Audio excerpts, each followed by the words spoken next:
Behind every great Hollywood icon is someone who crafted the image we see on the screen. In classic cinema, no one shaped that look more than Edith Head, the most honored costume designer in Academy Award history. Today, we explore the films that earned her those Oscars, the films that brought her dozens of nominations, and the surprising way she continues to influence pop culture long after her passing. So, let's start at the beginning.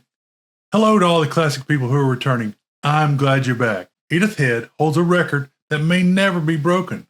Nominated 35 times for an Academy Award with 8 wins. More than anyone in the history of the Oscars, she shaped the visual language of classic Hollywood. The New York Times captured her stature perfectly upon her passing, writing, quote, "More than any single star, Edith Head defined the look of Hollywood's golden age," unquote. It was a fitting tribute to someone who for more than half a century dressed the actresses who became the icons of their era. Edith Head's greatness came from her understanding of performers. She understood faces, body language, and emotional beats. She crafted costumes that made stars shine without overwhelming them. That subtlety became her signature. Collaborators. She dressed actresses Audrey Hepburn, Grace Kelly, Barbara Stanwyck, Ingrid Bergman, Veronica Lake, Elizabeth Taylor, and many others. Directors such as Alfred Hitchcock, Billy Wilder, and George Stevens relied on her precision and taste.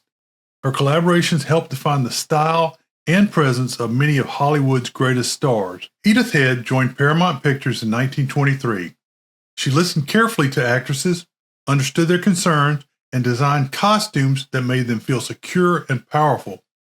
By the late 1930s, she was the studio's top designer. When the Academy Awards introduced the Best Costume Design category, she immediately emerged as a dominant force. Her first nomination came for The Emperor's Waltz, 1948, and she won her first Oscar for The Heiress, 1949. She followed these successes with wins for All About Eve and Samson and Delilah in 1950, A Place in the Sun, 1951, Roman Holiday, 1953, and Sabrina, 1954. She won again in 1960 for The Facts of Life. More than 20 years after her first win, she earned her final Oscar for The Sting, 1973. And there's a link below for that. Her nominated films demonstrated her astounding versatility. She brought elegance to Catch a Thief, 1955, psychological layering to Vertigo, 1958, raw texture to Lady in a Cage, 1964, bold authenticity to Butch Cassidy and the Sundance Kid, 1969,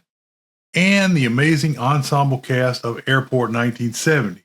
Pop culture. Edith Head's presence did not fade with the end of the studio era.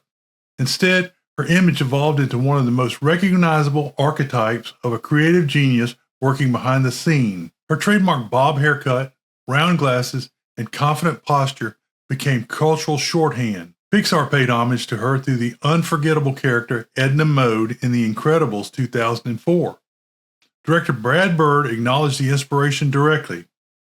Edna's clipped tone, decisive authority, and perfectionism reflect many stories told about Edith Head's fitting and studio presence. In Star Wars The Force Awakens 2015, Maz Kanata carries unmistakable visual echoes of Edith Head. Her large goggles resemble Head's signature glasses, and her layered jewelry and composed confidence further reinforce the homage. The resemblance has become particularly notable in discussions among the film's designers and fans alike.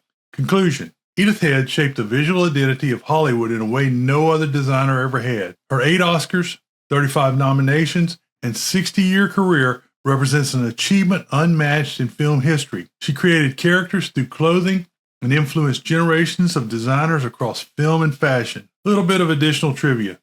Edith Head used blue-tinted lens in her iconic glasses so she could judge how colors would translate into shades of gray expected in black and white films. This clever innovation allowed her to design with unparalleled accuracy and confidence. She also designed costumes for John Wayne in several of his films. These include The Man Who Shot Liberty Valance, 1962, Atari, 1962, The Sons of Katie Elder, 1965, El Dorado, 1966, and Hellfighters, 1968.